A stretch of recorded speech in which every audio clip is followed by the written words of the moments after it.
El punto ANCAP. Capitalismo, ahorro y trabajo duro.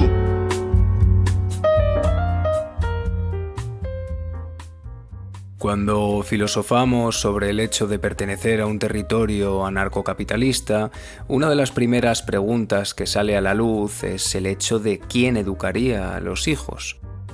El caso es quién educa a nuestros hijos actualmente y para qué propósito. Desde hace más de un siglo, el Estado ha monopolizado la educación con la promesa de la igualdad y del progreso. Pero, ¿y si el problema radicara precisamente en ese monopolio? En este episodio exploraremos una alternativa radical. ¿Cómo sería la educación en una sociedad sin Estado?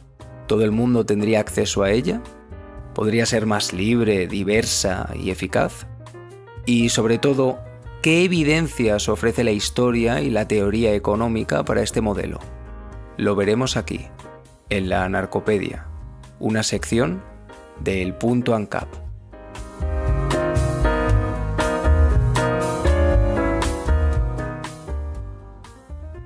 La escuela obligatoria nació en Prusia en el siglo XVIII, como una herramienta de control estatal, no solo para enseñar a leer, sino para inculcar disciplina, obediencia y lealtad al Estado. Antes la educación era mayormente privada, se daba en iglesias, en gremios o en familias. El sistema poco a poco fue creciendo y se exportó a Europa y a América, homogeneizando contenidos, limitando diversidad y a su vez sacrificando calidad a cambio de uniformidad.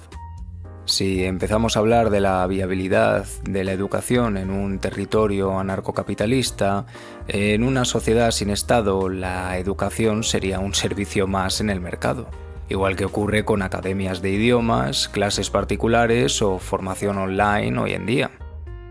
Aparte de estos ejemplos, existirían otras cuantas opciones, como por ejemplo colegios privados con distintos modelos pedagógicos, educación cooperativa entre familias afines, homeschooling como un modelo que actualmente crece bastante en Estados Unidos o microescuelas personalizadas, formación profesional en empresas que formarían a futuros trabajadores desde jóvenes, o suscripciones educativas online muy accesibles y adaptadas a todos los niveles. Cada oferta respondería a una demanda concreta. No habría un único currículo obligatorio, sino múltiples opciones según los valores, vocaciones y capacidades de cada uno. Siguiendo adelante con el debate de siempre sobre los pagos y la gente menos pudiente, en un territorio anarcocapitalista no existirían impuestos, pero eso no implica que los pobres quedaran excluidos. Habría varios mecanismos para intentar paliar este tipo de problemas. Existirían fundaciones privadas y becas, como las que ya existen actualmente. Un ejemplo claro lo encontramos en Estados Unidos, donde las universidades privadas más prestigiosas del mundo, como por ejemplo Harvard, Stanford o Yale, disponen de becas millonarias financiadas por donaciones voluntarias de antiguos alumnos, empresas, fundaciones y mecenas. Estas becas permiten que miles de estudiantes con pocos recursos accedan a una educación de élite sin pagar ni un solo dólar, sin necesidad de que intervenga el Estado. Por ejemplo, Harvard cubre el 100% del coste a las familias que ganan menos de $85.000 al año, y muchas otras universidades aplican modelos similares. Todo esto se financia gracias a un sistema de competencia, reputación y filantropía privada que premia el mérito y la excelencia. Existirían también asociaciones benéficas, religiosas o comunitarias que ofrecerían educación gratuita como parte de su propósito. A lo largo de la historia, muchas escuelas han sido fundadas por iglesias, ONGs o comunidades locales sin ánimo de lucro. En una sociedad sin Estado, estas instituciones seguirían existiendo, ofreciendo educación gratuita o muy económica como parte de su misión. Su motivación no sería el beneficio, sino la transmisión de valores, el bienestar social o el compromiso religioso. Como ejemplos actuales tenemos las escuelas parroquiales, misioneras o comunitarias en los barrios más humildes. Podríamos contar también con empresas que financian la educación a cambio de futuros contratos laborales. Una empresa podría cubrir la formación de un joven con la condición de que al acabar sus estudios trabajara con ellos durante cierto tiempo. Esto ya ocurre hoy en muchos programas de formación dual o convenios empresa-universidad. En un sistema ANCAP, esta opción sería contractual, voluntaria y totalmente transparente, beneficiando a ambas partes, ya que el estudiante obtiene educación y la empresa asegura talento cualificado.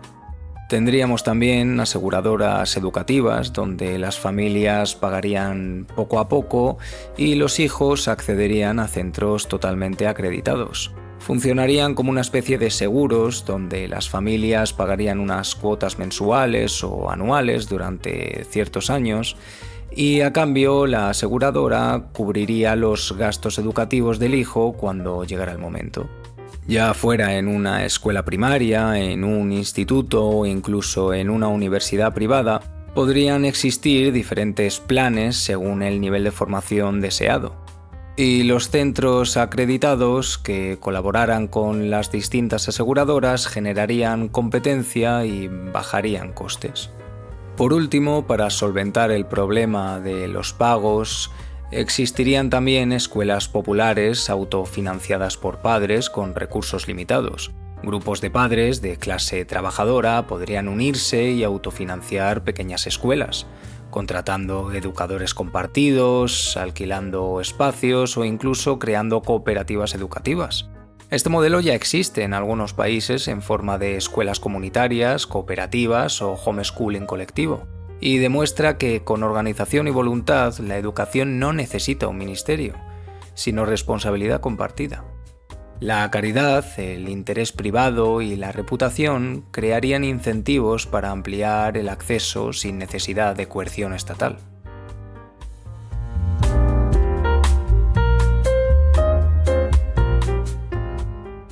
Existirían varios factores que garantizarían la calidad de esta educación privada. La primera sería la reputación como un incentivo total. En un mercado libre, la calidad no se impone por ley, se gana con el prestigio.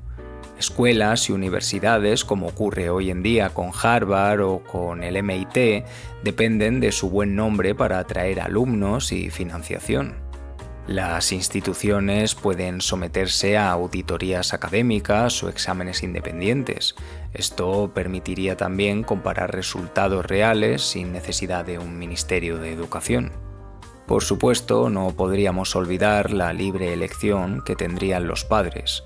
Los centros que adoctrinen o fracasen perderían alumnos y desaparecerían irremediablemente. Nadie se vería forzado a acudir a una escuela concreta, como sí ocurre en muchos países con el sistema público. Como hemos hablado en otros episodios de la Narcopedia, también existirían plataformas de reviews, rankings y acreditaciones. Igual que hoy comparamos hoteles o restaurantes, en una sociedad libre se podrían comparar escuelas según opiniones, resultados o transparencia. Por último, tampoco podemos olvidar la innovación constante a la que estaría sometida la educación privada. La competencia fomentaría la mejora. Existirían nuevas pedagogías, tecnologías o modelos educativos. El contenido de las clases estaría totalmente sujeto a lo que demanden las familias, los alumnos y, por supuesto, el mercado en sí. Existirían modelos como la educación clásica, con materias fundamentales como la lógica, las matemáticas, la filosofía, historia o literatura, y seguirían siendo valiosas para formar mentes críticas y autónomas. También tendríamos una formación más técnica o profesional, desde la informática o la cocina, mecánica o contabilidad. Los centros formativos responderían a la demanda real de las familias y del mercado laboral. También podrían seguir existiendo modelos pedagógicos alternativos como el Montessori, el Waldorf o el homeschooling. Cada familia podría escoger el enfoque que más se ajustara a sus valores y el temperamento del propio niño. El temario no respondería a intereses políticos, se enfocaría en lo útil, lo solicitado y lo formativo para la vida y no en adoctrinar con ideologías de turno. Por ejemplo, se podrían impartir primeros auxilios o incluso lenguaje de signos. La educación dejaría de ser una talla única.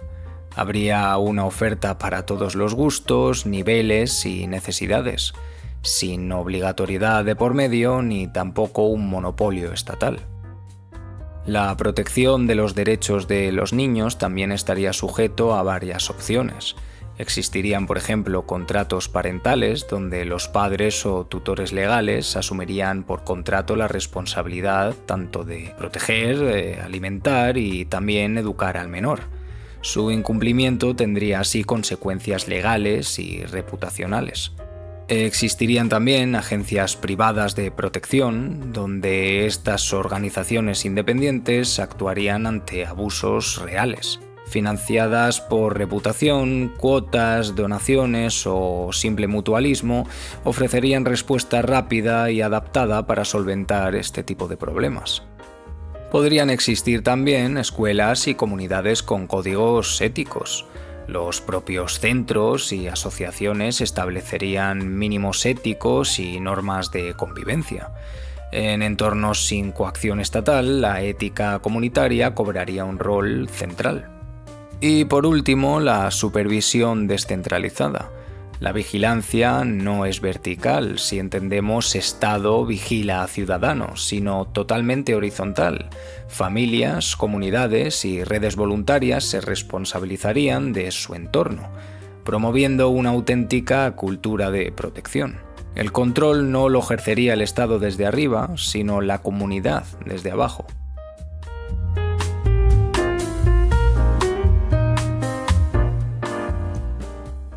La educación en un territorio anarcocapitalista no solo es posible, sería más libre, más variada y más eficaz. Ya hoy millones de familias escapan de sistemas públicos totalmente fracasados para buscar mejores opciones por su cuenta.